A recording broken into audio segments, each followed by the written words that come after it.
বরং ব্রিজ দরকার আমরা লক্ষ্য করে চলেছি। আমার বাড়িতে হামলা হয়েছে, সবের বাড়িতে হামলা হয়েছে, তারপরেও আমরা পালাই যাই না। বহু এসপি রক্তচক্ষু দেখেছি, বহু ডিসি রক্তচক্ষু দেখেছি।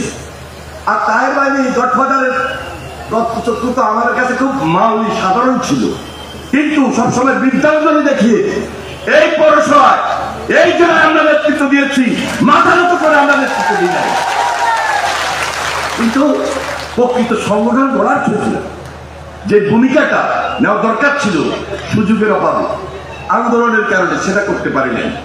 আমাদের ভারপ্রাপ্ত চেয়ারম্যান জনাব তারেক রহমান 5 আগস্টের পর যখন তিনি মনে করলেন রাজনীতিতে এবং রাজনীতিবিদদের মধ্যে একটা গুণগত পরিবর্তন প্রয়োজন এবং সাংগঠনিক শক্তি বৃদ্ধি করা দরকার, আগামী যে নির্বাচন, আগামী দিনে যে চ্যালেঞ্জ দেশ গড়া, বাংলাদেশ বিনির্মাণের ক্ষেত্রে আমাদের সবার ঐক্যবদ্ধ ভূমিকা প্রয়োজন, সেজন্য তিনি সংগঠনের উপর জোর দিয়েছেন।